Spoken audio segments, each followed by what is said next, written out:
Queridos, terça-feira a gente iniciou aqui uma série, um estudo sobre o reino de Deus. A vontade de Deus foi estabelecer um reino. Ainda é. Não mudou, o plano de Deus não mudou, o propósito de Deus não mudou, e eu quero dizer que ele já começou há mais de 2000 anos atrás, quando as portas do reino dos céus foram abertas, quando Cristo lá na cruz gritou: está consumado. Nós vamos chegar lá, nós vamos ter tempo, eu creio, em nome de Jesus. Se assim o Senhor nos permitir, estaremos aqui para continuar isso. E houve um plano, houve um propósito de Deus em criar um reino igual ao céu. A vontade do Senhor era que toda a terra fosse igual ao céu. Por isso que Jesus no Pai Nosso, quando ele falou: quando vocês forem orar, vocês digam assim: venha a nós o teu reino e seja feita a tua vontade. Então, qual é a vontade de Deus? Estabelecer o seu reino na terra e a sua vontade. Apesar de que a vontade de Deus, ela é absoluta, inegável. Mas como tudo tem um tempo determinado para todas as coisas, o estabelecimento do reino de Deus na terra, que nós chamamos de milênio, irá acontecer em breve. E como está próximo isso? Os sinais de tudo que está para acontecer, do arrebatamento da igreja, de um governo mundial, a nova ordem mundial já está aí, já se iniciou como veiculada, né, pelas grandes emissoras de televisões. A nova ordem mundial já está em ação. Então temos aí já as profecias cumpridas. O que é que está faltando para o arrebatamento da igreja? Não falta mais nada. Você que é cristão entende o que eu estou falando. Não falta mais nada. O arrebatamento da igreja se dará a qualquer hora, a qualquer momento, porque todas as profecias que antecedem o fim já estão aí se cumprindo. Acredito que somente a manifestação do anticristo, a construção do terceiro templo de Salomão, mas as demais coisas para o arrebatamento já está cumprida. Jesus disse que exatamente quando ver essas coisas acontecer, olha, está próximo o fim. Então, se já está próximo o fim, nós podemos imaginar de que o arrebatamento da igreja já está aí, querido. Então, a qualquer hora, eu não sei, pode ser hoje, amanhã, mas a qualquer hora o arrebatamento da igreja se dará, acontecerá. E a Bíblia diz que será no piscar de olhos. É que as pessoas confundem o arrebatamento com a volta do Senhor. O arrebatamento é o rapto da igreja, os vencedores que sairão da terra. Jesus disse: aquele que vencer, aquele que perseverar até o fim será salvo. Então os vencedores de Apocalipse, das igrejas, ao que vencer, quando Jesus fala às 7 igrejas da Ásia, esses serão arrebatados. Mas haverá o tempo em que o anticristo governará esse planeta durante 7 anos. Não é o nosso assunto hoje, mas quero aqui falar de algo que futuramente a gente vai estar falando sobre isso também. E a segunda vinda é depois desses 7 anos do governo do anticristo. Aí sim, é a segunda vinda do Messias. Haverá 2 arrebatamentos da igreja. O arrebatamento que nós cremos que é o rapto da noiva, que nenhum olho o verá, será no piscar de olhos, diz a Bíblia, né? Vai ser de repente. A Bíblia diz: nem todos dormiremos, mas seremos arrebatados. Esse é o primeiro arrebatamento. E o segundo arrebatamento é na volta, na segunda vinda do Messias, quando a Bíblia diz que o Senhor chamará aqueles que não aceitaram o número da besta, que não serviram a besta e que estarão vivos. A Bíblia diz que o Senhor os arrebatará para si, fará uma separação ali entre bodes e ovelhas. Então, fique preparado. Essa é a minha mensagem nessa manhã para todos vocês. Esteja, como eu falo sempre lá na minha igreja, arrume a mala, porque Jesus está voltando. E o que é arrumar a mala? Tem uma música aí que fala: arruma a mala aí, né, que a rural vai desabar. Não, a mala é seu coração. É a sua vida. Coloque as coisas em ordem, deixa tudo arrumadinho. Coloque em ordem, porque não é a rural que vai desabar, é a igreja que vai sair da terra. Amém? Que Deus lhe abençoe com essa introdução, mas vamos para o nosso assunto, porque a hora passa rápido, né? E nós temos muito chão ainda para caminhar. Iniciamos aqui com o versículo de Mateus, capítulo 4, o versículo 17, que diz que desde então começou Jesus a pregar e a dizer: arrependei-vos, porque é chegado o reino dos céus. Por que Jesus falou isso? Porque a partir daquele momento, por isso que eu disse, já começou há mais de 2000 anos atrás. Porque tem muita gente enganado, pensando que o reino de Deus será só no milênio. Ali será estabelecido o governo de Cristo sobre toda a terra. Mas o reino de Deus já está entre nós. Jesus disse que o reino de Deus não está ali nem acolá, o reino de Deus está entre vós, o reino de Deus está dentro de vós. E você quer que eu fale para você o que é o reino de Deus? A Bíblia diz que o reino de Deus é o Espírito Santo. Ele é alegria, ele é paz, ele é gozo. Então o Espírito Santo está dentro de todos aqueles que creram em Jesus. E essa vida de Deus é que é o reino de Deus. Muita gente imagina o reino de Deus como um paraíso, um lugar paradisíaco, né, com muita árvore, frutas. No início foi assim lá no Jardim no Éden. Depois da queda de Adão, a terra teve uma transformação. E eu não quero adiantar aqui o assunto, mas nós precisamos estar falando, indo e voltando, para que você possa compreender, para que você possa entender o propósito e o plano de Deus para a sua vida. Você é alguém que Deus planejou. Como eu falei aqui terça-feira, você não é fruto do acaso. Você não é um fruto de uma noite de prazer de seu pai e sua mãe. Você não é um erro de seu pai e sua mãe. Você não é um erro. Entendeu? Você nasceu para dar certo. Deus tem um plano na sua vida. Ele planejou você com todos os detalhes, como disse o salmista Davi. Ele planejou tudo, te formou no ventre de sua mãe. Sei lá quantos milhões, uns diz 10, outros diz 11, outros diz 7, outros diz 6. Milhões de espermatozoides saíram na relação sexual de seu pai e sua mãe. Mas apenas um entrou, foi você. Então você venceu uma corrida de 7 centímetros aproximadamente e venceu aproximadamente 6 milhões de crianças que estariam ali, no caso, o espermatozoide, a semente do seu pai, de tantos outros, só você conseguiu ovular. E Deus disse: é você. Quando saiu, quando seu pai ejaculou, saiu, você estava no meio dos 6 milhões, Deus olhou para você e disse: você é meu, eu te escolhi. E ele disse: entra, vai. Deu até um assopro para você entrar. Lembrei aqui, o Luciano também vai lembrar, da ministração de Josué Irion. Deus escolheu você, então você não é um fruto do acaso. Amém? Então ouça com muita atenção. Preste muita atenção. O propósito de Deus, com carinho, Deus criou todas as coisas. Ele planejou criar todas as coisas. E esse Deus, ele é o Deus da criação. O Deus da criação se revela na Bíblia como um ser infinito, eterno, autoexistente e como a causa primária de tudo que existe.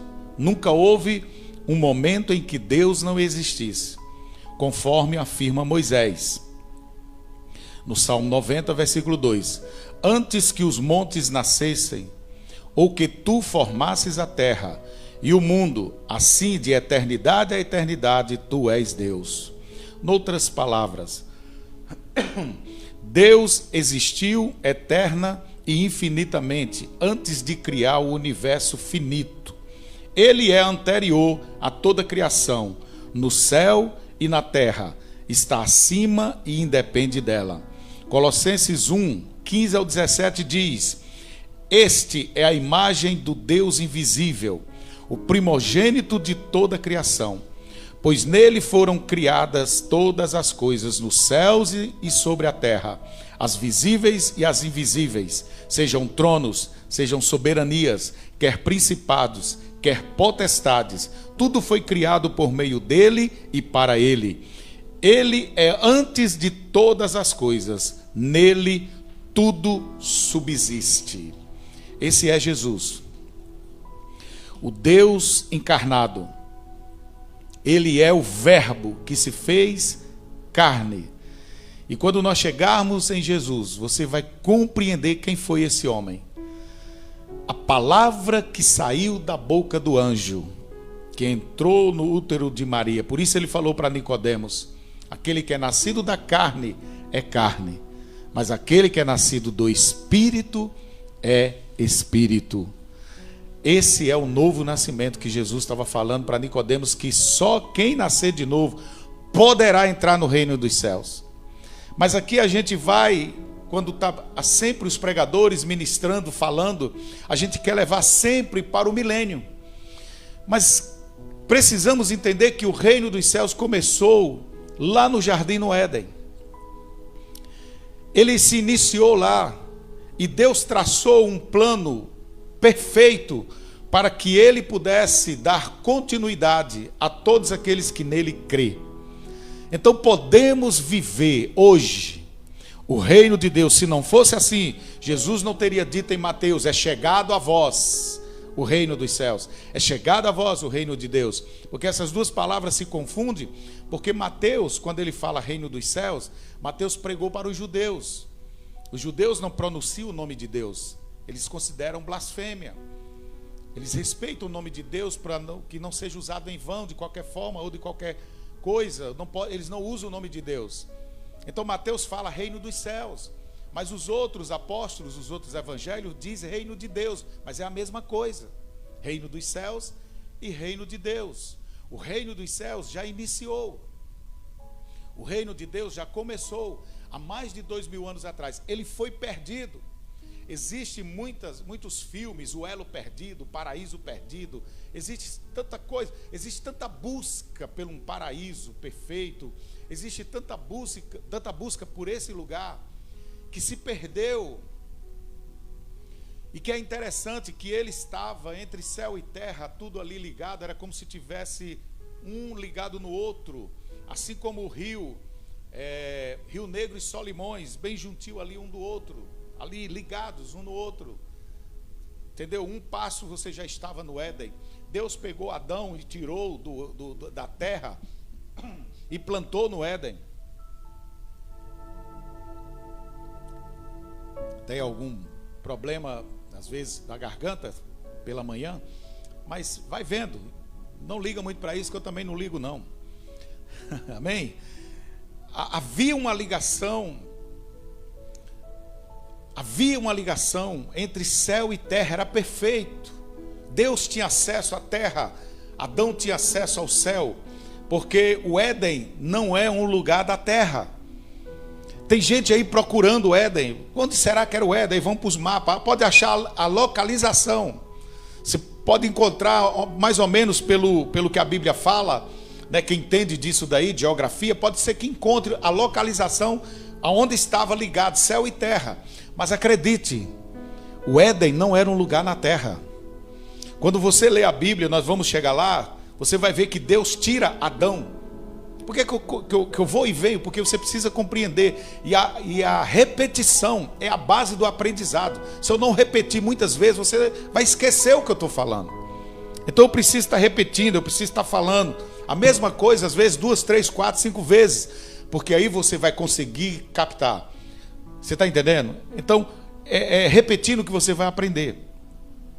Então, veja bem que quando Deus fala, quando Adão ele pecou, quando Deus colocou ele para fora do Éden, a Bíblia diz claramente, com todas as letras garrafais bonitonas, todas as letras em português, inglês, italiano, espanhol, chinês, japonês, em todas as línguas, bem claro, a Bíblia fala que Deus colocou Adão de volta para a terra, de onde ele tinha tirado.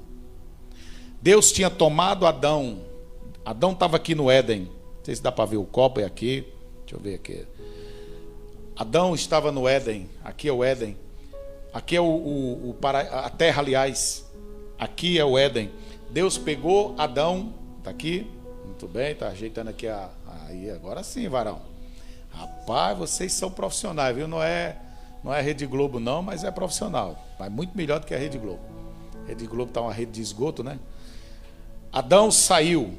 Deus pegou Adão da terra e colocou ele no Éden. Deus tirou Adão da terra que havia criado. A terra era maravilhosa. A terra era maravilhosa. Porque Deus tinha acabado de criar ela. Imagina. Deus tinha acabado de criar a terra, os animais. Nem nome os animais tinham ainda. E Deus tira Adão da terra, diz a Bíblia, e coloca no Éden. Quando Adão pecou, a Bíblia diz que Deus tirou Adão do Éden e plantou ele de volta na terra. Você está entendendo? Então, vamos dizer, era aqui igual, junto. Agora preste atenção. Quando Adão pecou, exatamente abriu-se aqui um buraco. Abriu-se aqui uma lacuna. Terra e céu. Eu não sei se você conhece a passagem do rico e Lázaro. Quando o rico diz, e é nos colocado aqui um abismo entre eu e ti, para que os que estão aqui não vá para lá e nem os que estão aqui venham para cá. Ali é mais ou menos uma forma de mostrar que houve uma separação.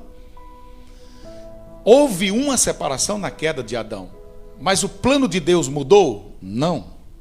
Ele continuou, esse Deus perfeito. Ele continuou com o seu plano. Mas vamos voltar a conhecer como tudo começou. E eu quero adiantar um pouco aqui, deixe-me ver a hora.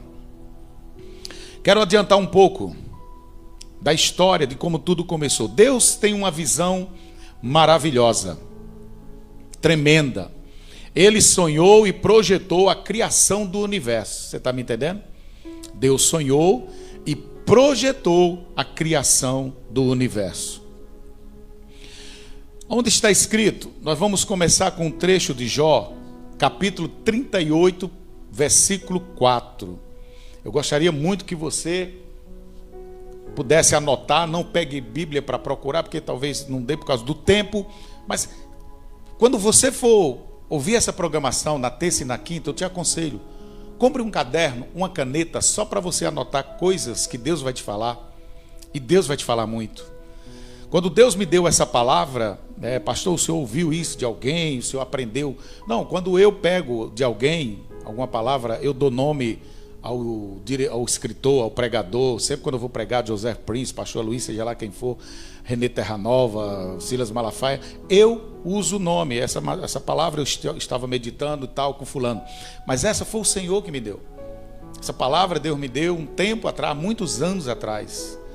Eu ainda estava na Igreja Nacional do Senhor Jesus Cristo, era líder de 12 na Igreja Nacional, quando Deus me deu essa palavra aí, ela foi melhorando com o tempo, e aí eu estou trazendo para você hoje, o porquê que eu posso afirmar para você que Deus se reuniu com os seus anjos. Eu não vou usar a referência ainda total, mas está aí em Jó 38, se você ler, você vai perceber o que eu estou falando, mas nós vamos voltar lá depois, nós vamos voltar. Deus pergunta para Jó, olha só: onde estavas tu quando eu fundava a terra? Faze-nos saber se tens inteligência. Olha a pergunta que Deus faz a Jó. Na sequência, ou antes, eu não estou lembrado bem aqui, se é antes ou depois, a Bíblia vai falar que Deus se reuniu com os seus anjos. Deus pergunta a Jó: onde estava você quando a minha criação se alegrou? Deus está falando desse dia, do plano, do projeto da criação. Então Deus não pegou, disse: eu vou criar a terra e o céu e o universo hoje e vamos lá comigo. Jesus, Espírito Santo, vamos comigo. Vamos lá, um punhado de anjo, um punhado de querubim. Não, Deus é organizado, gente. Deus é organizado. Eu imagino Deus numa mesa grande. Essa mesa nós vamos estar lá um dia, que é a mesa de reunião do Senhor. E a Bíblia diz que nós vamos estar numa grande ceia com o Cordeiro de Deus. Aliás, agora com o Cristo vencido, com o Cristo vencedor. Aliás, com o Todo-Poderoso, o Cristo ressurreto, crucificado, mas ressurreto. Amém? O Rei dos Reis e Senhor dos Senhores. Estaremos no grande banquete, né, da noiva com o noivo, no grande dia das bodas do Cordeiro. E eu posso aqui imaginar, eu posso aqui ver Deus, ele reunindo toda a sua criação, inclusive, sabe quem estava lá? Lúcifer. Que a palavra Lúcifer quer dizer querumbi ungido. Querumbi ungido, anjo de luz.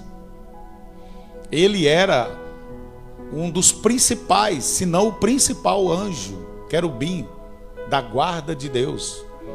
Ele tinha acesso ao Éden. A Bíblia diz que ele vai ser formado, vamos falar dele mais na frente, quando ele era um anjo de luz e depois se transformou em Satanás, opositor, inimigo. Antes disso, ele é uma criação de Deus. Ele se considera filhos de Deus. Você vai notar que na Bíblia, no Velho Testamento, se você ler o Velho Testamento, a Antiga Aliança, você vai ver que Deus não chama o homem de filho. Deus só chama anjo de filho, não chama homem. Você vai ler o Velho Testamento todo isso, você não vai encontrar Deus chamando homens de filhos. Meu filho, minha filha, você não vai ver. Você vai ver chamando meu servo, minha serva, põe-te em pé, varão. Esses nomes que o Senhor vai usar. Filho do homem, mas não filho, meu filho. Isso começa a partir de Jesus, João 1,12. Mas a todos quanto receber, deu o poder de ser feito filhos de Deus. A partir daí sim, Deus começa a chamar de meu filho. Mas lá, meu servo. E você sabe o que é que eu ensino muito na minha igreja? Manancial do Trono de Deus. Sabe o que eu ensino para os irmãos? Não chame ele de Deus somente. Porque além dele ser Deus, ele agora também é seu Pai. Por isso que Jesus falou, quando você for orar, não chame ele Deus, meu Deus. Não, meu Pai. Quando vocês for orar, diga Pai. Ele é seu Pai. Se um pai de família sabe dar boas coisas aos seus filhos, imagine o vosso Pai que está no céu, diz Jesus. Então, é a forma de você ver Deus, que talvez o seu coração não tem tanta fé, não crê tanto para receber aquilo que você está precisando, orando, buscando, porque você acredita que você é um miserável pecador e que Deus não vai te ouvir, que Deus não vai atender sua oração, porque eu sou um servo falho. Espera aí, você é filho, você agora é filho de Deus. Jesus diz, eu não vos chamo mais servos, mas vos chamarei de amigo. Jesus não era, irmãos, mentiroso. E quando Judas o traiu, ele olhou para Judas, quando Judas deu o beijo, ele disse, amigo, é com um beijo que me traz? Jesus não é hipócrita, ele não é mentiroso. Ele chamou Judas de amigo, é porque Judas era verdadeiramente amigo dele, ele considerava isso, ainda que fosse um traidor. Você está vendo como é o nosso Deus? Você está vendo como Jesus é? Então, amados, você vai perceber, conhecendo as Escrituras, quem é o nosso Deus. Você vai perceber que Deus se agradou no sacrifício do Cordeiro, para não lhe sacrificar. Deus se agradou em amaldiçoar o Cordeiro, com todas as maldições da lei, para não te amaldiçoar. Deus matou Jesus na cruz, o condenou, para que você tivesse vida, e vida em abundância. Por isso você precisa compreender que o reino dos céus já começou, o reino de Deus já está entre nós. E esse plano começou lá no céu, nesse dia que Deus falou aqui para Jó, onde estavas tu quando eu lançava os fundamentos da terra? Onde você estava? Lançava. Deus fez um projeto, Deus é arquiteto. A maçonaria chama ele de arquiteto, grande arquiteto do universo, porque ele é. Ele projetou, ele planejou, ele arquitetou toda a criação. Todo o universo é perfeito e está no seu devido lugar. Esse é o Deus da criação. Esse é o Deus maravilhoso que nós servimos. O Pai de toda a criação. És o Pai da criação, Cordeiro de Deus. Uma música do Diante do Trono, no primeiro CD, se eu não me engano, Diante do Trono. Hebreus 11 diz: pela fé entendemos que os mundos, 11:3, pela fé entendemos que os mundos pela palavra de Deus foram criados, de maneira que aquilo que se vê não foi feito do que é aparente, pela palavra. Deus falou e tudo veio a existir. Isaías 42:5 diz: assim diz o Senhor, assim diz Deus, o Senhor, que criou os céus e os estendeu, e espraiou a terra, e tudo quanto produz, que dá respiração ao povo. Lembra que eu falei que seu corpo é uma roupa? Deus criou para que você pudesse respirar aqui na terra e viver nela. Quanto produz, que dá respiração ao povo que nela está, e o espírito aos que andam nela. Quando Deus criou Adão, ele soprou nas narinas daquele boneco de barro o espírito de vida, o fôlego da vida, e Adão recebeu tudo de Deus. Você vai perceber que na criação Deus diz: haja luz. E é uma coisa que eu quero que você compreenda e entenda.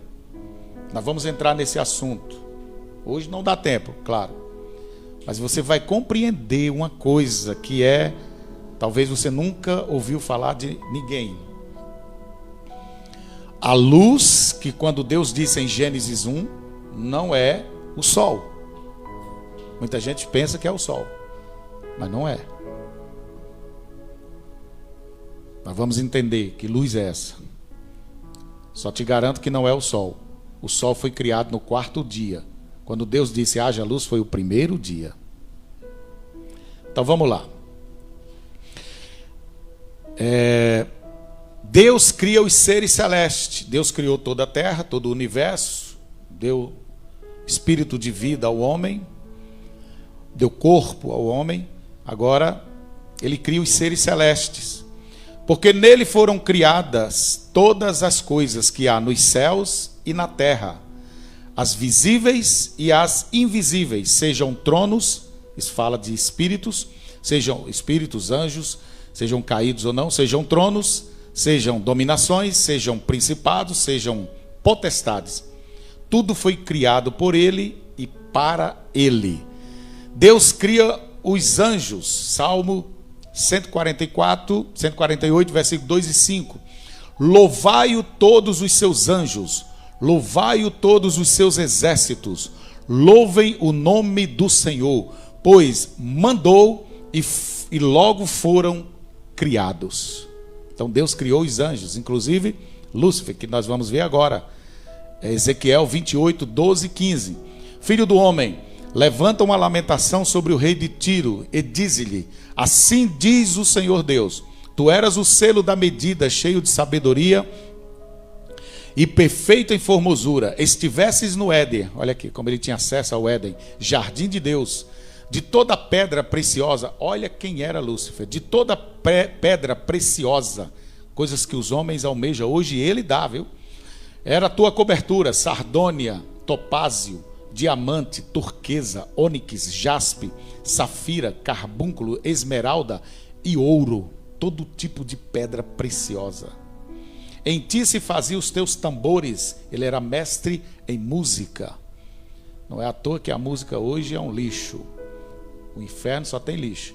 E os teus pífaros, no dia em que foste criados e foram preparados. Está vendo? Essa foi a criação de Lúcifer. No dia que ele foi criado. Ele foi criado para ser belo, lindo. Pedras preciosas é algo lindo. Você fica admirado com um diamante. Imagine todo tipo de pedra preciosa numa roupa, que era a roupa de Lúcifer. E ele foi criado também para a música, tambores e pífaros, instrumentos de cordas e de batuque, som, banda. Mas a música foi criada por Deus, não foi por ele. Foi Deus que criou e deu a ele, para ele ser mestre. Então, ele era mestre da música e ainda o é.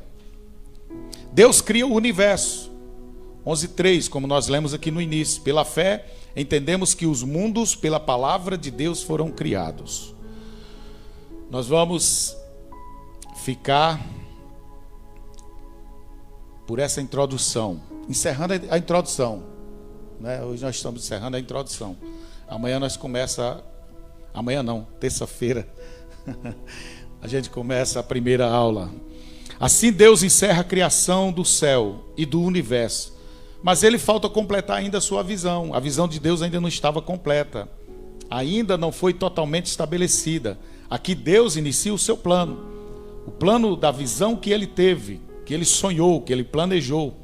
Ela é muito grande, vai além da nossa imaginação. Deus sonhou com um reino semelhante ao seu e nele colocar a obra mais perfeita que ele havia sonhado em criar, o homem. Mas surge um problema. Quando Deus mostra a sua visão, alguém deseja tomar essa visão para si. O que é que eu posso imaginar aqui com você? Eu posso pensar. O Espírito Santo me dá essa liberdade e ele nos traz pensamentos produtivos. Não sei se travou aí, mas travou aqui. Aí, mas você que está aí ligado, amém? Voltou? E aí, o que eu posso imaginar? Preste atenção comigo. No dia da criação, nós vamos ver isso bem detalhadamente terça-feira. No dia da criação, Deus, aliás, antes, no dia que Deus mostrou ali para os anjos o seu projeto, sabe quando você vai fazer algo e conta para os seus amigos e tem um invejoso no meio? Você fala para os seus amigos: rapaz, eu recebi um dinheiro aí, uma quantia, 100 mil reais. Rapaz, eu vou abrir uma loja para mim. Você conversa com seus amigos, você passa a sua visão, seu plano, seu projeto, aquilo que você tem em mente, você passa para os seus amigos. Você mostra ali todo o seu projeto, onde você vai alugar o prédio, ou se já está construindo e tal, né? Como é que vai ser sua loja, as bancadas, os balcões, enfim. E aí você mostra para os colegas, os seus colegas se alegram com você, que é o que diz a Bíblia, os anjos se alegraram. Mas no meio dos seus colegas tem um invejoso. Eu já vi, e você já viu isso acontecer muitas vezes. Há um invejoso, alguém que tem uma inveja de ti. Ele é invejoso, ele quer fazer tudo que você faz. Você sabe que o invejoso não quer ter o que você tem. Você sabe disso, né? Não sei se sabe, mas se não sabe, fique sabendo agora. O invejoso não quer ter o que você tem, ele quer ser você, mas não pode. Aí ele vai lhe imitar. Tudo que você faz, ele faz. Esse é o invejoso. Tudo que você produz, ele quer produzir também. Se você comprar um carro, ele compra um igual. Se você comprar uma moto, ele compra igual, né? Se puder, claro, né? Se ele não puder, ele vai ficar murmurando. Acaba besta, se apurando. Só porque comprou um carro novo, fica se apurando. Esse cabo é invejoso. Acredite. Você está entendendo? Então, nessa mesma forma também aconteceu. No dia em que Deus apresentou o seu plano, se a Bíblia diz que as estrelas se alegraram, as estrelas da alva se alegraram. Quem era Lúcio? A Bíblia diz que ele era uma estrela da alva. Então ele estava lá. Ele viu quando Deus lançou o seu plano. E você sabe o que ele fez? Ele diz: já que Deus vai lançar um plano na terra, eu vou tomar o céu. Já que Deus vai lançar um reino na terra, eu vou tomar o reino dos céus. Ou você não acha que foi assim? A gente pode pegar o texto da Bíblia que subiu no coração, a gente vai ver isso aí. Tudo aquilo que subiu ao coração do diabo, que na época era Lúcifer, e Deus vai revelar o coração dele. Então, a inveja, ela é maligna. Se a humildade é o caminho de Cristo, o orgulho é o caminho do diabo. Se a alegria é do Espírito Santo, a tristeza é do diabo. Se a saúde é de Deus, a doença é do diabo. Se a prosperidade é de Deus, a miséria é do diabo. Você está entendendo? Então, comece a compreender que Deus é o Rei com Jesus e o Espírito Santo. Ele é o Rei desse reino que já começou há mais de 2000 anos atrás. Oh Deus, ajuda o povo, Senhor, a compreender tudo aquilo que está no teu coração. É minha oração essa manhã. Espírito Santo, ajuda o povo a entender. Já que você quiser ir colocando já a música, por favor, deixa rolando aí baixinho.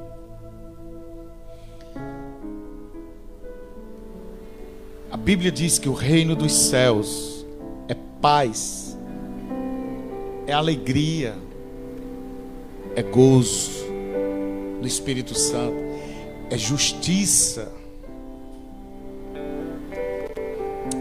Oh Espírito Santo, se revela através da sua vontade a todos aqueles que escutam a tua palavra, Senhor. Mostra que a tua vontade não é o mal para a humanidade, mas o bem. Que a tua vontade não é a enfermidade, mas é a saúde. E muitos dizem, eu estou do jeito que Deus quer. Que prosperidade não é ser rico, ter dinheiro. Pode ser também. Mas o amor ao dinheiro é a raiz de todos os males. Prosperidade é paz, é saúde, é gozo no Espírito Santo, é justiça, é ter o suficiente, é não faltar, é ter vida abundante. Que o Senhor se revele através das suas escrituras, que o Senhor planejou um reino, começou ele há muitos anos atrás e restabeleceu há mais de 2000 anos através de Cristo.